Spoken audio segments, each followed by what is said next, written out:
Bem-vindo, Dr. Franklin.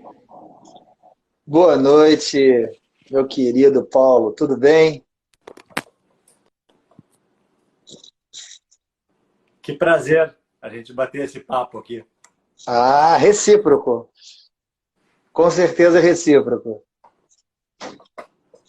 Eu acho que nós já estamos no horário aqui, então nós podemos começar. Sim, sim. Eu Vamos quero aqui, lá. primeiramente, me apresentar. Eu sou o Paulo Esteves, o CEO da Pling, uma empresa que tem no seu DNA o cuidado e a atenção com a saúde e o bem-estar do brasileiro, né? E a gente conta com uma rede de super profissionais nas mais variadas áreas, principalmente hoje na psicologia, que nos ajuda nessa missão institucional. E um dos nossos expoentes, se me permita te tratar assim, Dr. Franklin, é justamente o nosso convidado de hoje, o Dr. Franklin da Silva Prata. Então, eu queria começar essa nossa live te dando a oportunidade de se apresentar, Dr. Franklin, contar um pouco para a nossa audiência aí quem tu és, o que tu faz. Beleza. Já gostei do quem tu és. Você Denunciando a sabe, nossa origem gaúcha, né? denunciando sua origem gaúcha, né? Que, por sinal, como eu te falei, eu muito aprecio, né? Verdade. Enfim, Paulo, primeiro agradecer mais uma vez o convite da Pling, seu convite pessoal e essa oportunidade de expor um pouco a respeito do nosso trabalho. Eu digo do nosso porque é de fato uma parceria consolidada e muito bem construída e muito bem alinhavada e já com resultados mensuráveis, tá bem? Então, por isso eu coloco como nosso trabalho. Verdade. Mas quero agradecer também aos nossos seguidores, nossos ouvintes, a galera que está aí acompanhando. Enfim, eu espero que, de fato, a nossa conversa esclareça e enriqueça, né? Muita gente aí, muitos profissionais que têm dúvida quanto a essa inserção no mundo digital e nas redes sociais, e como se inserir, né? E eu Perfeito. acho que nesse aspecto foi aí é que a Pling, de fato, trouxe um diferencial para minha carreira, para minha profissão. Bom, vamos lá. Meu nome, então, é Franklin da Silva Prata, né? Eu sou psicólogo, especialista em clínica. A psicologia ela é uma ciência que tem um espectro muito grande de atuação, com diferentes especialidades, como, por exemplo, a psicologia do trânsito, psicologia do esporte, psicologia Perfeito. organizacional, né? Há diversas possibilidades de você se inserir no mercado. A minha área sempre foi clínica, porque, de fato, a minha questão sempre foi no trato aí das subjetividades, muito do sofrimento psíquico também, sabe, Paulo? Assim, Sim. há uma identificação muito grande com essa questão do sofrimento e com a tentativa de trazer ali um certo alívio com o projeto terapêutico, com o processo terapêutico, muitas vezes associado a diversos outros tratamentos, né? Quer dizer, a psicologia não dá conta sozinha da saúde mental, ok? Que fique Tem bem alguma. claro isso. Explica mais para nós sobre isso. Assim, existe uma Uhum. complementaridade entre as áreas da saúde no tratamento da pessoa que busca um psicólogo, doutor Frank? Não há a menor dúvida. Menor dúvida, Paulo. A multidisciplinaridade que a gente chama, né? Quer dizer, uh, elas se completam na medida em que ninguém dá conta do sujeito sozinho, dada a sua complexidade. Então, por exemplo, a política pública que estruturou o CAPS, o Centro de Atenção Psicossocial, que é um instrumento resultado da reforma psiquiátrica, né? Que tirou aquele lugar de centralidade dos manicômios, dos hospícios, Sim. né? Onde haviam aqueles tratamentos desumanos, enfim, absolutamente violentos em certa medida. O CAPS, a referência do CAPS é exatamente essa, quer dizer, é estruturado em torno de uma equipe multidisciplinar, com psiquiatria, fonoaudiologia, terapia ocupacional, psicologia, dentre outros profissionais que são a todo momento ali incrementados, oficineiros, por exemplo, né? Enfim, não só profissionais de nível superior, mas profissionais de nível médio também, que de alguma forma são ali chamados de técnicos da saúde mental, traçam um projeto terapêutico junto com a família, junto com o território, tá certo?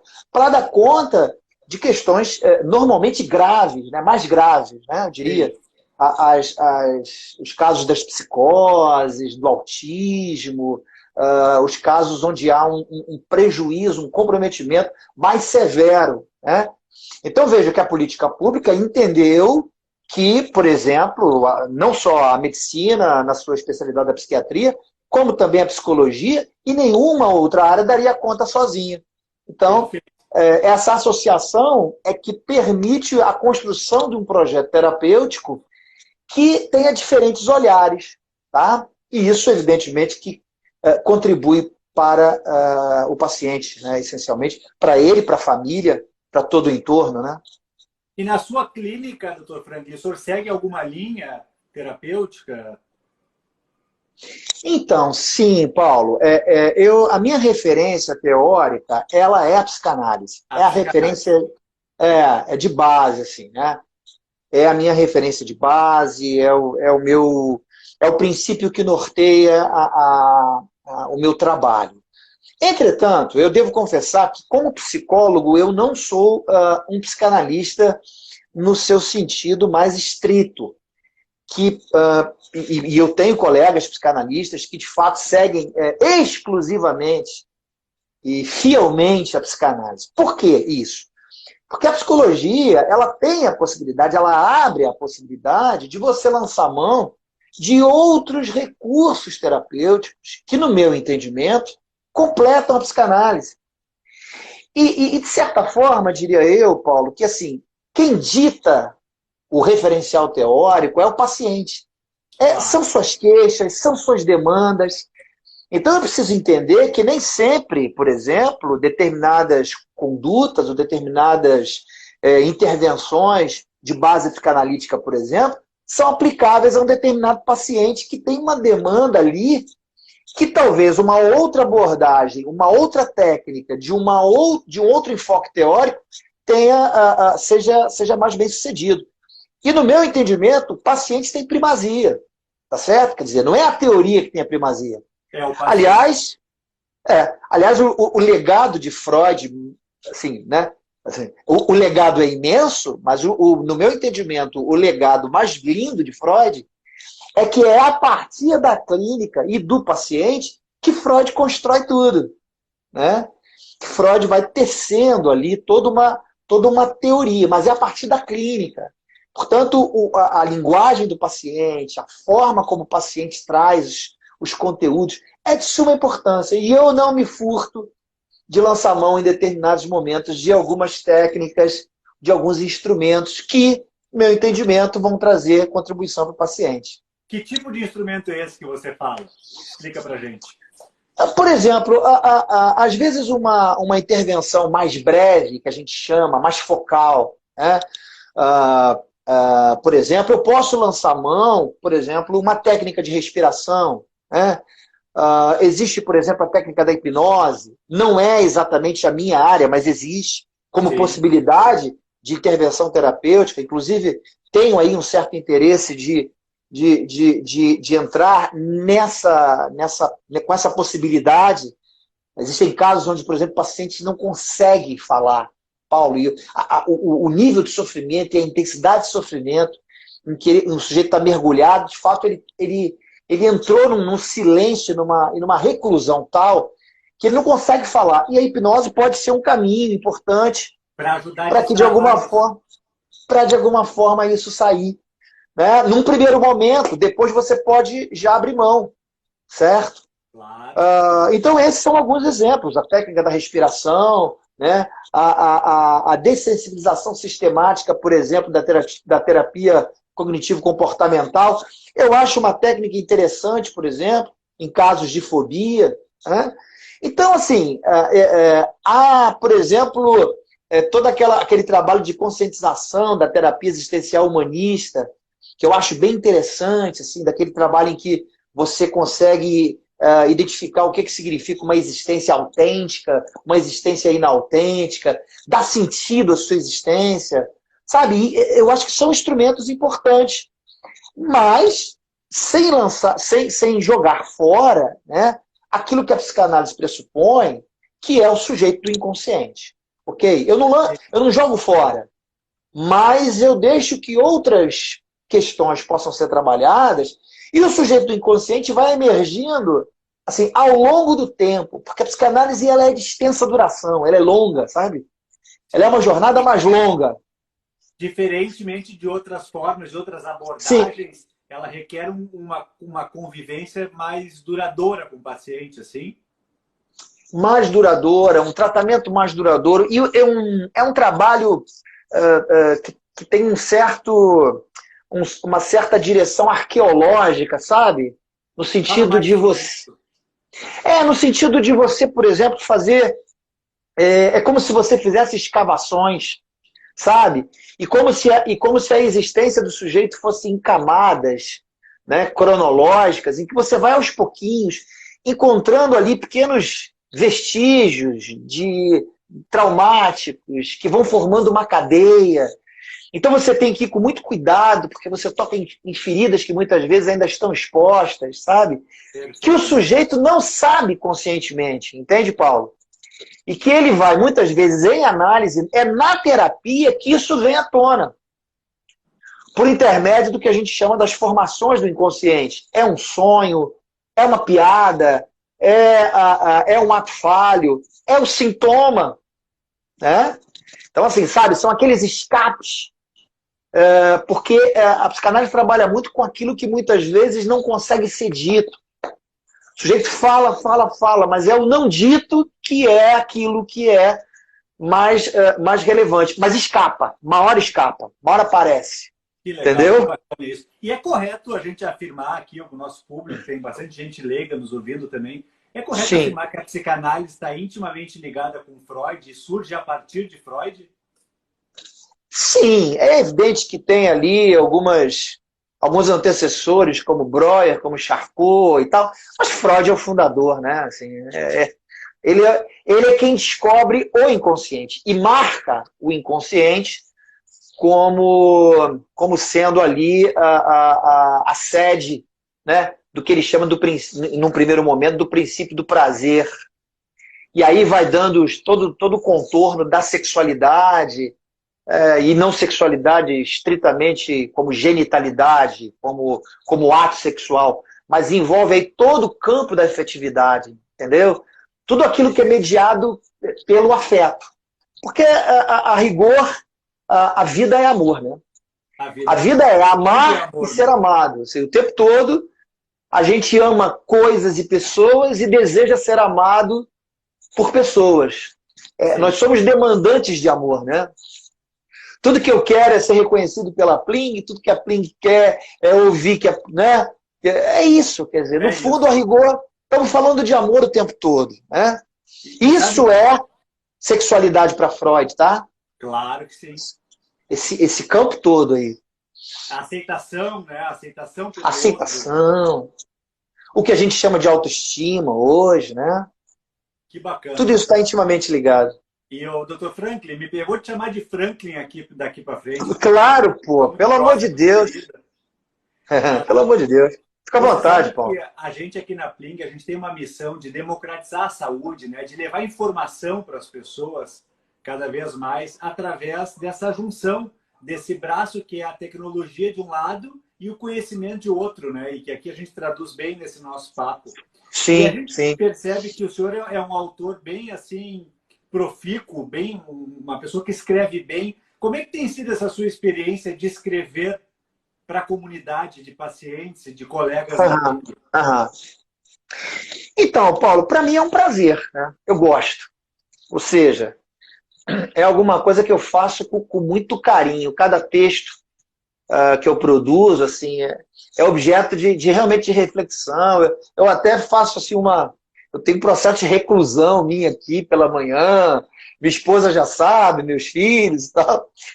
Eu meio que me escondo em algum lugar, né? No meu apartamento, para poder ali, de alguma forma, desenvolver alguma questão, a partir dos criativos que a Pling disponibiliza, né? Pelo menos na maioria dos casos, né? O processo de construção, ele se dá assim, naturalmente, às vezes a partir de um caso clínico, às vezes a partir... Eu utilizo muito do recurso poético, né? Enfim, eu já escrevia poesia antes, a psicanálise está muito ligada à arte, a poesia é um canal, é uma via, né, de expressão do inconsciente muito importante, muito interessante, as artes de forma geral, mas a poesia de maneira singular, né? Então você pega, por exemplo, um Fernando Pessoa, você pega, né, um Manuel de Barros, você pega, enfim. Aqui nós temos o Mário Quintana, tem até um livro dele. Mário Quintana, bonito. Isso. Legal, isso. Você está bem acompanhado, hein, Paulo? Nosso poeta da terrinha aqui. Isso. E, doutor Fernando, a gente acredita muito aqui, sabe, que existe um gap, existe uma deficiência, uma lacuna de informação para as pessoas de uma maneira geral, né? O público-alvo, os pacientes e aquelas pessoas que ainda nem são pacientes, mas que talvez não se deram conta disso ainda. Existe uma grande ignorância no sentido, não no sentido pejorativo da palavra, em relação aos temas, né? Aos temas que envolvem a mente, o coração, a alma, as ansiedades, as fobias, as depressões. E uma coisa que eu acho muito legal, e vejo isso frequentemente nos teus textos, é que tu consegues abordar de maneira muito didática temas que são, muitas vezes, espinhosos. Como é que tu faz isso? Então, Paulo, vamos lá. O primeiro apontamento seu, que você pontua, dizendo que há, de fato, uma lacuna ou há uma dificuldade de entendimento, ok, é real, né? Muito também por culpa de, às vezes, uma linguagem excessivamente técnica. Perfeito. E uma linguagem muito blindada, eu diria, sabe? Que acaba sendo uma linguagem excludente. Então, eu, quando penso em construir os meus textos, eu penso em ser inteligível. Ou seja, o meu objetivo é que as pessoas compreendam. Claro. Então, eu procuro não me esconder nas palavras, né? Ainda que eu me utilize de um estilo, né, que me marque, de um estilo que eu diria que rebusca um pouco, mas eu quero ser entendido, né? E quero que as pessoas, de uma forma geral, consigam entender, né? Para além disso, Paulo, há também a questão do estigma, né, e do preconceito, diria eu. Que cerca muito o campo da saúde mental, da psicologia, da psiquiatria, que quem vai buscar o auxílio é o louco, é o doido, é o insano. Né? Então, como é triste que a sociedade ainda pense assim, né? Muita coisa. Muita coisa. Nessa nossa cruzada de levar informação relevante de saúde para as pessoas, um dos grandes males que a gente quer combater quando a gente fala da psicologia é isso. O tratamento psicológico não é para quando você está doente, é para evitar que você fique. Né? Sem dúvida, é profilático. É profilático. Eu, inclusive, hoje escrevi isso. Não sei se você leu o meu texto de hoje, mas eu falava sobre essa tríade, né, da terapia. Da nossa vida emocional. Isso! Ficou bem bacana assim, esse texto. No sentido, assim, o objetivo é que a gente desenvolva a nossa vida emocional, assim como a gente quer desenvolver os nossos músculos, né? Desenvolver para ter um corpo esteticamente bacana e que de alguma forma seja melhor apresentável. Da mesma forma, emocionalmente, a gente quer se estabilizar. Nosso objetivo é que haja, né, um equilíbrio, tá certo? Uma homeostase, vamos dizer assim. Né? Então, nesse sentido, a gente deve estar preparado para a vida. Então, a terapia, ela não é só o lugar do sujeito que está muito sofrido, mas é o lugar do sujeito que quer aprender a lidar com os sofrimentos futuros. A se Quer dizer, preparar. sim, com aquilo que está por vir. Há questões que são inexoráveis na vida. A morte, por exemplo. Então, o luto, por exemplo. Né? Então, perder pessoas queridas. Tá certo? Você adoecer fisicamente. Então, receber, por exemplo, um diagnóstico médico. Olha, você né, está doente, você está com uma doença, o seu CID é D, tal, tal, tal. Né? Você está com câncer. Como receber isso? Como trabalhar com essa questão? Como enfrentá-la? Como entendê-la como sendo algo concernente à vida? Como não simplesmente esperar a morte? Quer dizer, a morte não é para ser esperada. A morte é iminente sempre. Mas ela é alguma coisa que ela deve estar assim, fora dos nossos planos. Quer dizer, a gente faz planos para viver. Exatamente. Não é? Assim, eu sei que vou morrer, mas os meus planos são para viver.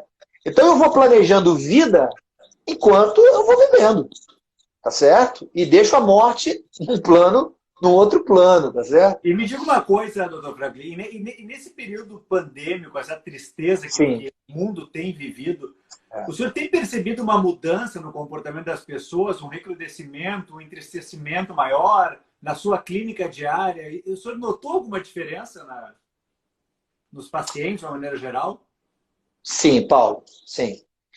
Não somente a pandemia serviu de gatilho para que muitas psicopatologias aparecessem, surgissem, né? Mas como também o agravamento de quadros pré-existentes. Quer dizer, o sujeito já tinha, né, um nível de ansiedade já um pouco maior, né?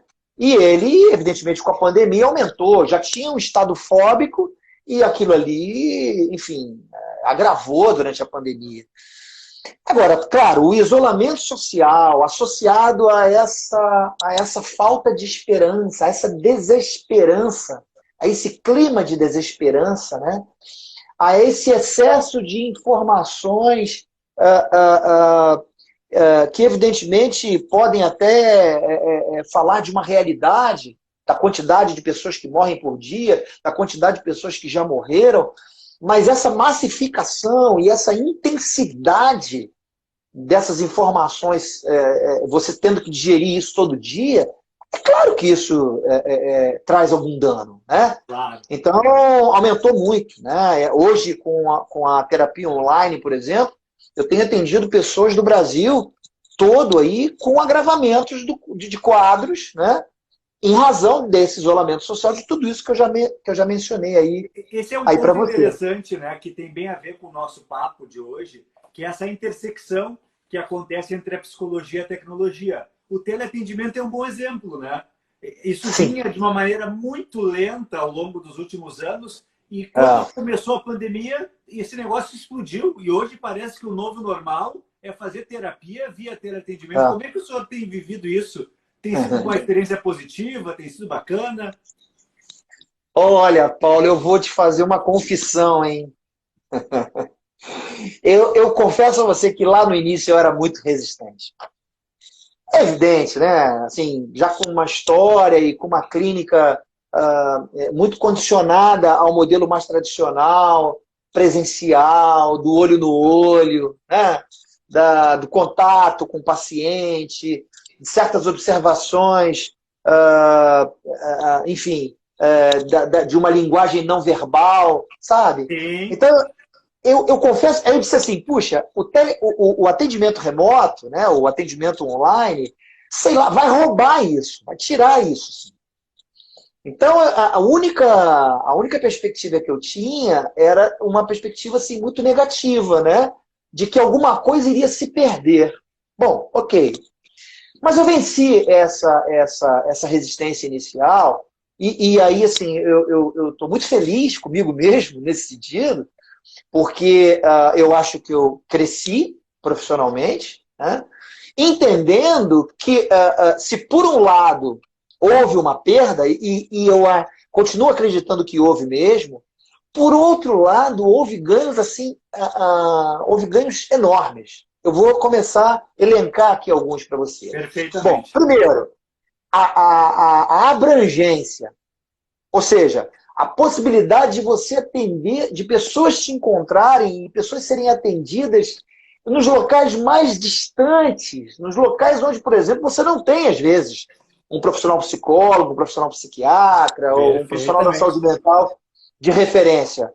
E o sujeito te acha na internet, o sujeito consegue ser atendido, e o sujeito consegue manter sustentar a sua terapia e, evidentemente, colher resultados satisfatórios, ok? Portanto, assim, a abrangência, né? Portanto, nesse sentido, a terapia online foi muito inclusiva. A tecnologia incluiu, né? Ela incluiu pessoas que estavam fora. Muitas vezes as políticas públicas não atingem determinado município um pouco mais distante, municípios de poucos habitantes, né? Enfim, e aí, então, a terapia trouxe essa possibilidade, a terapia online, né? Esse modelo online. A tecnologia acaba, se é isso que eu estou entendendo que você está dizendo, a tecnologia acaba permitindo quase que uma inclusão social, na verdade. Pessoas que não teriam acesso a um psicólogo, agora têm por causa da tecnologia. Sem dúvida, sem dúvida. Assim, a internet, ela chegou. E ela chegou mesmo, ela chegou de vez, chegou para ficar, enfim, será parte da nossa vida. Ela chegou na nossa mão. Então, o sujeito hoje tem um telefone, um smartphone, ele tem o mundo na mão. O mundo. Não é? Ele tem o mundo na mão.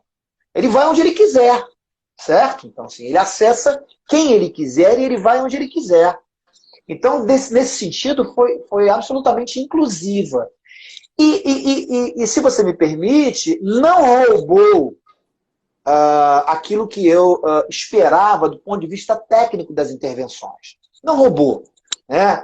É claro que se você me perguntar, sim, Franklin, mas o presencial ainda é melhor? Eu diria, o presencial ainda é melhor. Só que nem todo mundo pode ir no presencial.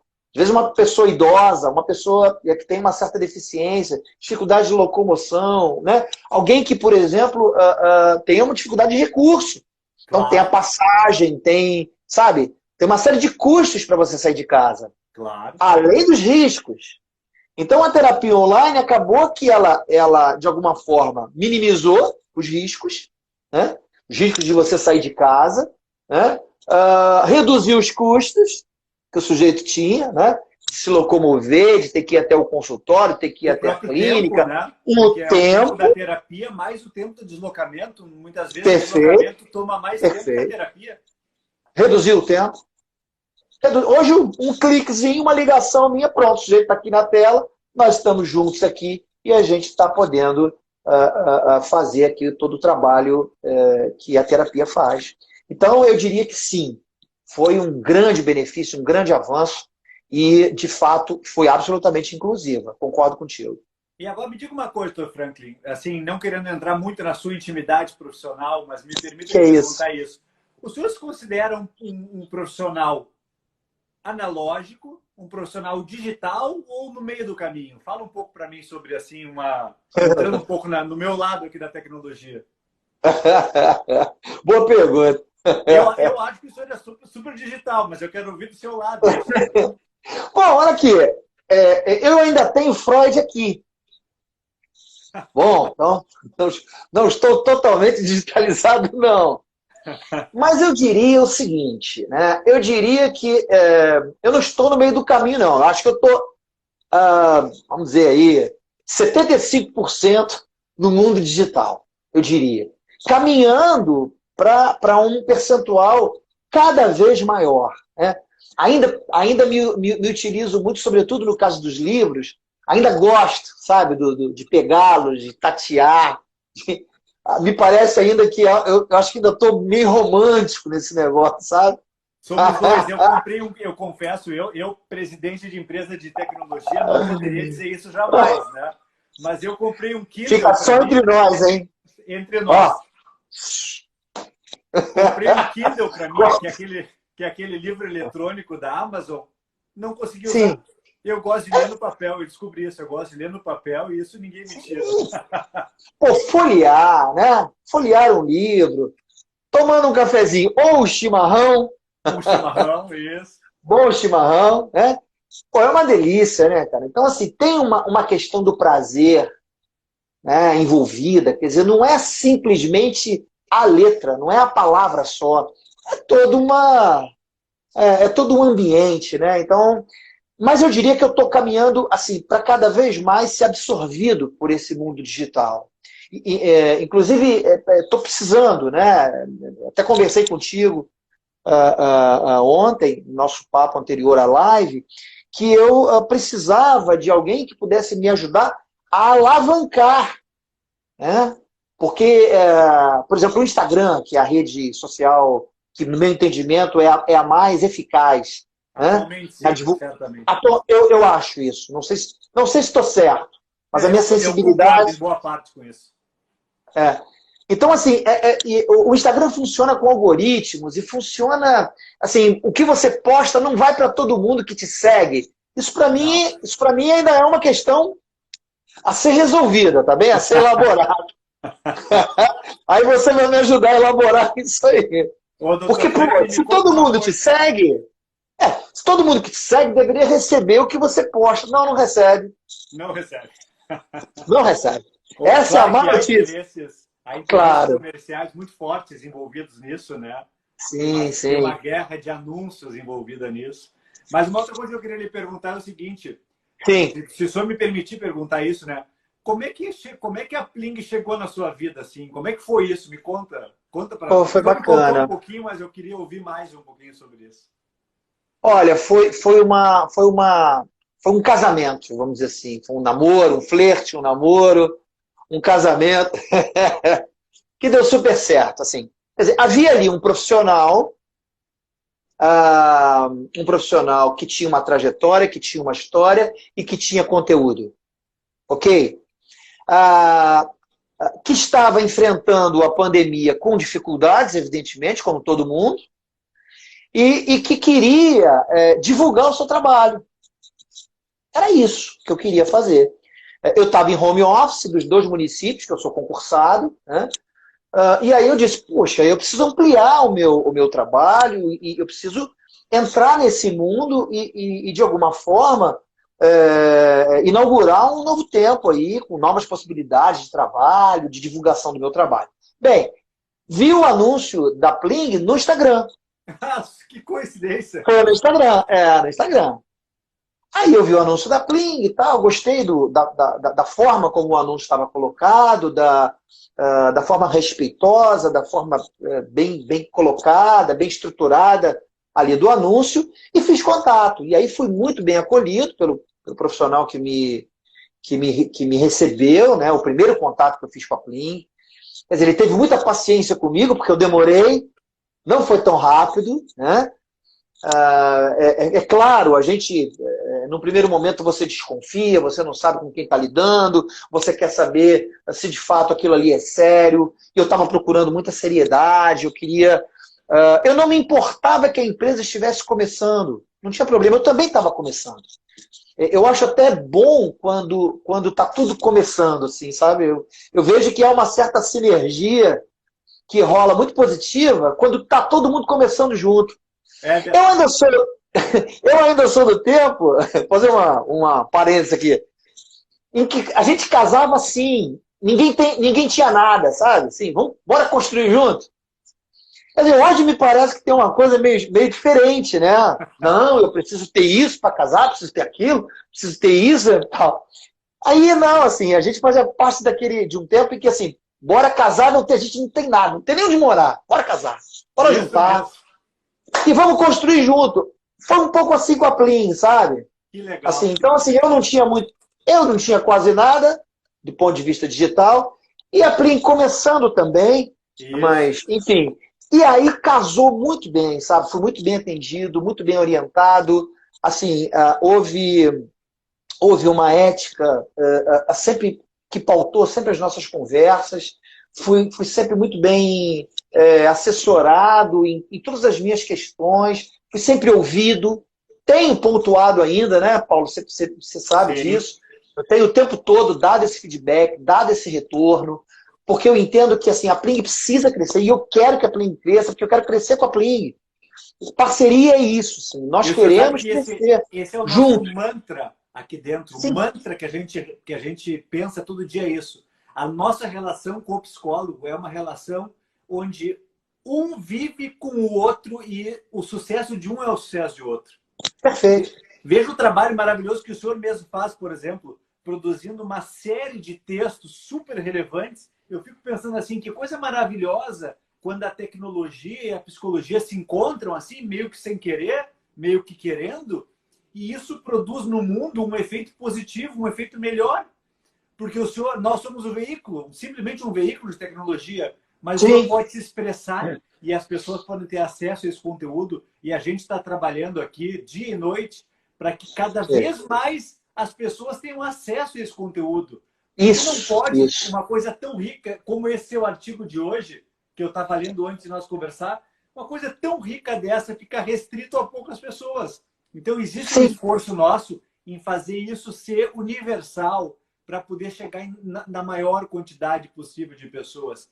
E sem interesse comercial, porque, claro que a gente tem, sim, nós não somos uma ONG, então a gente tem um lado financeiro, mas também nós uhum. levamos muito a sério, doutor Franklin, a nossa missão, que é transformar a saúde e o bem-estar no Brasil através da informação, através de profissionais como o senhor, assim.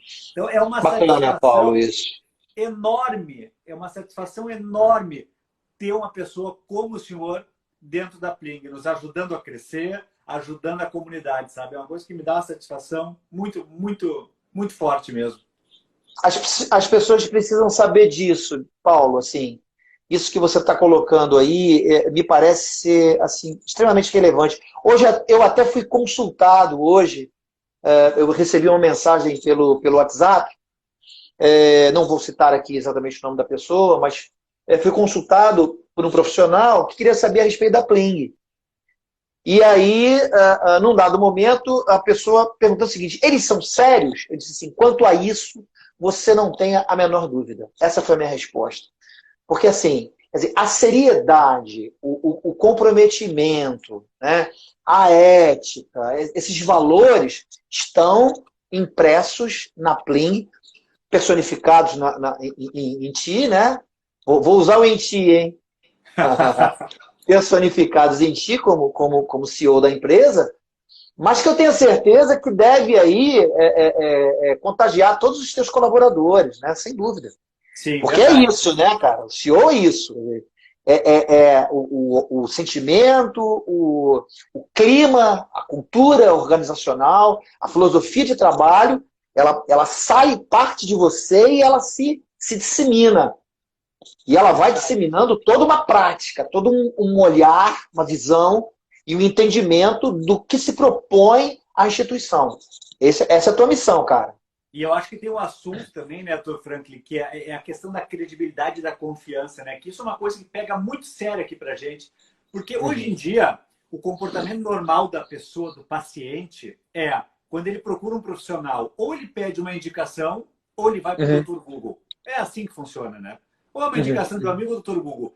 E o Google, a internet, ela, apesar de ser uma solução maravilhosa, sem ela não estaríamos aqui nem conversando, ela também Uhum. esconde várias armadilhas. E tem É, muita é. gente, tem muita informação errada, muita informação incompleta, muita gente querendo fazer o mal, né, usando a internet. Então, aí as fake news, como um dos maiores exemplos de como o ser humano quer fazer o mal através da internet. Então, uma preocupação que a gente tem muito séria é em ter no nosso conjunto de autores, né, o senhor é um dos nossos expoentes, um dos nossos melhores autores, pessoas que efetivamente entendam do assunto para que os leitores, os pacientes, possam ter confiança naquilo que estão lendo. Porque a gente acredita que, por exemplo, faz parte da cura, e eu não quero aqui, eu não sou psicólogo, mas eu acredito seriamente nisso, faz parte da cura a informação. Talvez uma pessoa que tenha ansiedade nem saiba que tem ansiedade e talvez lendo um ou dois ou cinco ou 10 textos na internet descubra que tem ansiedade. e aí vai se tratar. Então, a informação, não sei se o senhor concorda comigo, queria que o senhor falasse um pouco sobre isso, mas a informação faz parte do tratamento também. O conhecer-se, né? Saber as coisas faz parte do tratamento, ou não faz, na tua opinião? Faz demais, Paulo. Essa questão assim, é nevrálgica. Você tocou numa ferida muito séria, né? Que é a credibilidade da informação. Se você é criador de conteúdo digital, né, a credibilidade da tua informação e a qualidade da tua informação. Eu sou muito comprometido com isso, sabe? E com muita tristeza, Paulo, eu tenho visto assim, o Instagram, as redes sociais, de uma forma geral, estarem muito poluídas, sabe? Muito contaminadas. Às vezes, inclusive, com uma intenção criminal. Criminal. Isso e quando eu estou falando criminal, aí eu vou trazer um pouco as noções de direito aqui, o conceito de culpa, né? Sabe? A imperícia, a imprudência, a negligência. Naquele conteúdo que está sendo divulgado, naquela informação que está sendo dada. Que não prima pelo rigor técnico, não tem nenhum respaldo, sabe? E sabe, é uma dancinha para cá, é um movimento para lá, é não sei o quê. São umas coisas que, assim, e colocar isso no campo da psicologia, uma coisa é você utilizar um recurso, tá bem? Um recurso visual que que facilita com que as pessoas te vejam. Bacana. Perfeito. Outra coisa é querer transformar só o recurso em conteúdo, pô. Você entende? Assim, aí eu confesso. Me entristece, assim. A mim também. Sabe? E ver que, e pior, e ver que isso viraliza. E aí, o que acontece? Quer dizer, você vai fazendo em cadeia uma disseminação e vai tornando as pessoas mal informadas, mal formadas, né? E aí depois, para você desfazer isso, cara, é muito difícil. Muito difícil. Aí você escreve um texto um pouco mais longo, um pouco mais denso na internet, o sujeito não quer ler. Aí ele desacostuma, ele desapega aquilo para ver um videozinho curto de 5 segundos, 10 segundos, tal, que tem alguma coisa, sabe? E aí um vazio, cai dentro de um vazio. É o mal do século, né? A gente vive... Eu costumo brincar que o mal do século é o imediatismo causado pelas redes sociais, que são fontes... Isso, Paulo. Mal usadas, são fontes geradoras de ansiedade, e aí parece que tudo é simplificado numa conversa de 5 segundos, e não é assim que são as coisas, né? As coisas têm profundidade, as coisas precisam de um tempo de decantação, né? Precisam... Na psicologia, então, nem se fala, né, Dr. Franklin? O senhor nem se fala. Nisso. E a gente... Nem se fala. Quando a gente pensou, né, nisso que a gente chama da comunidade Pling, uma das grandes preocupações nossas sempre foi: só vamos colocar aqui dentro conteúdo confiável com credibilidade. Porque a gente quer, e isso é uma ambição nossa, é uma missão, uma bandeira que a gente carrega, a gente quer ser a maior referência no país em conteúdo sobre saúde e bem-estar.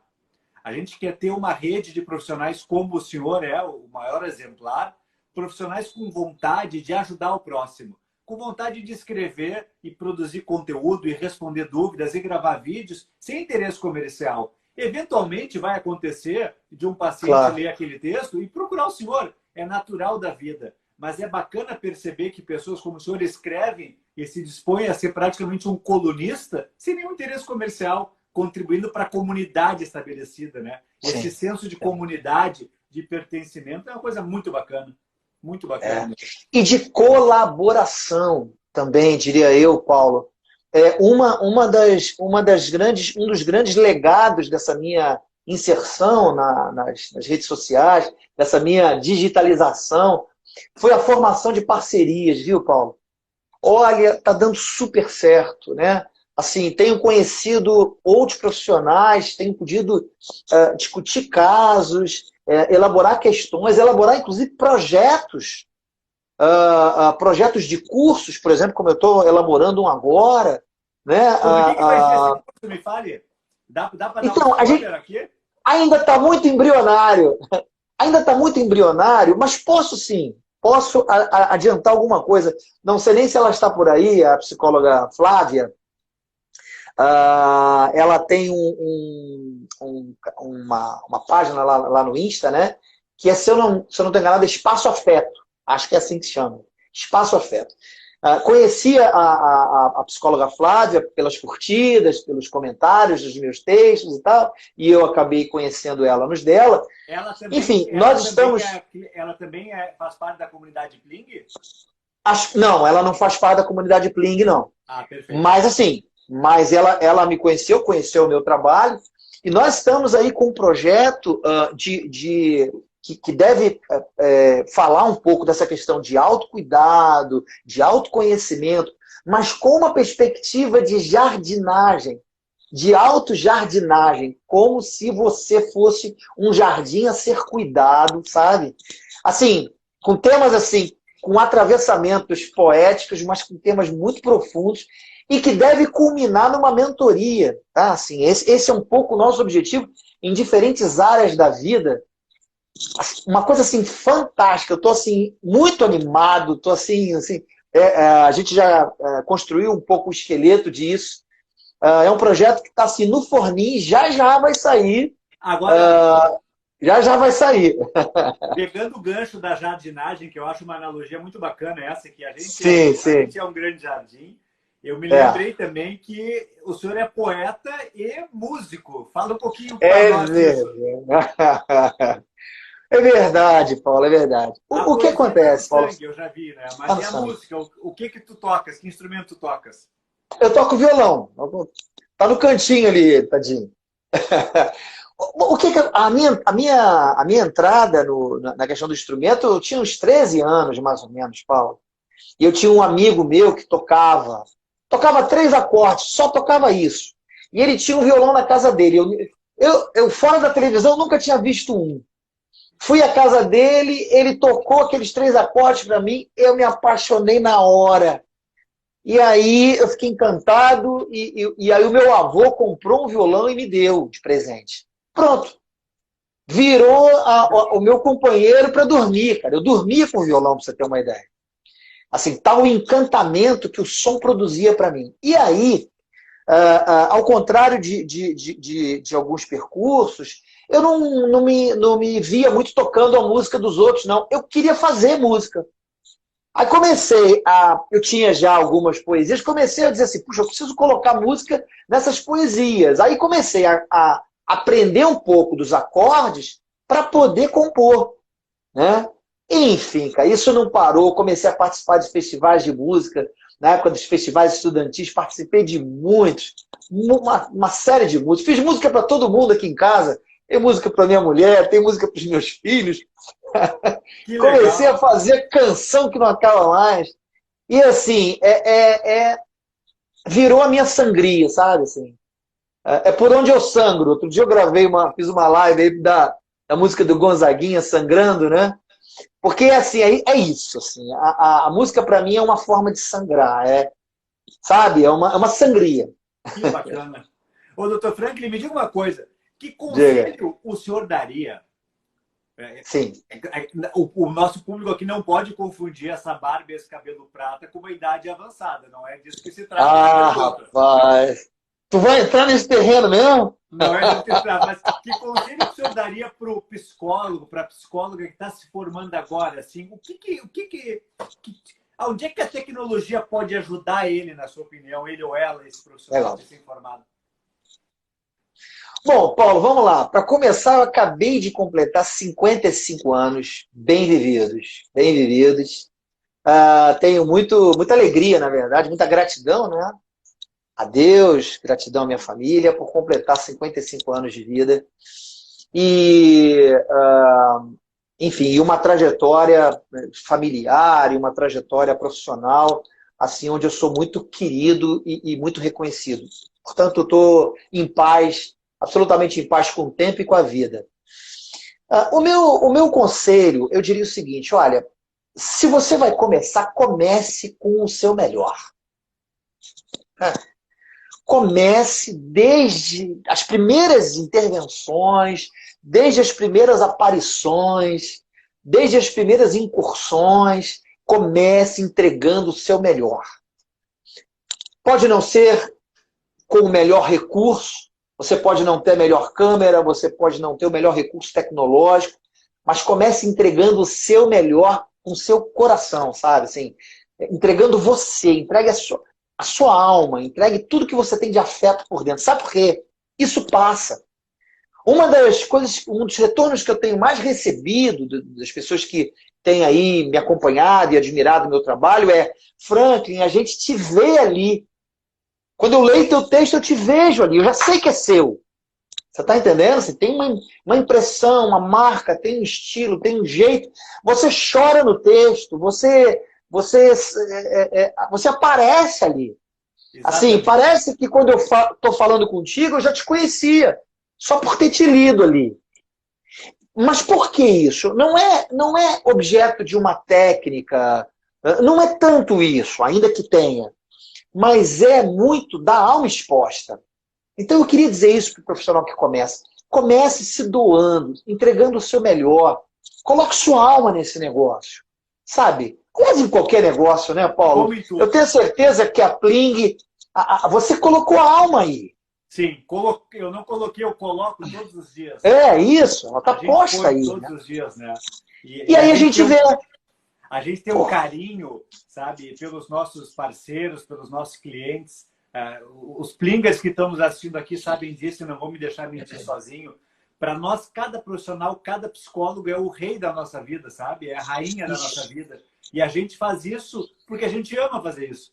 A gente ama ser esse veículo que permite para a grande maioria dos profissionais dar o primeiro passo na transformação digital. Muitos, o senhor é mais avançado, mas muitos não tem nada. Não tem um logotipo, não tem um site na internet, não tem nada. E é gratificante, é além do dinheiro, é além do financeiro. É um prazer saber que as pessoas, da grande maioria, saem melhores do que entraram na Pling. Sim. Após a parceria, a vida delas melhora. E isso é uma coisa que o dinheiro não compra, né? Porque nós não estamos aqui discutindo dinheiro, nós estamos discutindo amor, nós estamos discutindo a intensidade, a felicidade, o carinho de receber um feedback do tipo: nossa, vocês mudaram a minha vida. Isso não tem dinheiro que pague. É por isso que a gente vive, né? É se jogando intensamente, com carinho, com amor em tudo. Eu concordo 100% com esse conselho e endosso esse conselho para o jovem profissional. Paulo, olha, é isso, sabe? O dinheiro, eu diria que ele vem a reboque. Isso. Ele vem a reboque. Ele virá na medida das suas características, da sua qualidade, da sua intensidade. Mas, assim, se você coloca a alma, você vai ser reconhecido. Vai. Exatamente. Você vai ser visto. Você vai ser notado e você vai ser qualificado por isso, sabe? Perfeitamente. Eu acho que não havia maneira melhor de nós encerrarmos esse nosso papo hoje que falando de amor, falando de intensidade, falando de carinho, falando de capricho, que é uma coisa que o senhor tem de sobra, né, nas suas interações como profissional, e muito nos orgulha ter o senhor como um parceiraço nosso aqui na Pling. Eu quero te agradecer enormemente, Franklin, por esse teu tempo, né, por esse nosso papo, foi maravilhoso, e te deixo aí à disposição para tu dar o teu recado final aí. Paulo, olha, a minha palavra final é de gratidão. Gratidão a Pling, gratidão a você por essa oportunidade, pela gentileza, pela generosidade de abrir o espaço, né, para a gente mostrar um pouco do nosso trabalho. E é isso, assim, o recado final é exatamente isso. Coloque sua alma no que você faz. Né? Você vai ser visto. Você não passará despercebido e tampouco deixarão de reconhecer que ali há alguém virtuoso e de valor e disposto a ajudar e a trazer benefício para quem está em sofrimento, para quem está num estado, muitas vezes, de fundo de poço mesmo, muitas vezes até pensando em tirar a própria vida. E aí você devolve a vida. Nada paga isso. É verdade. Um beijo no teu coração, Franklin. Boa noite para ti. Tchau, tchau. Beijo grande, querido. Tchau, tchau.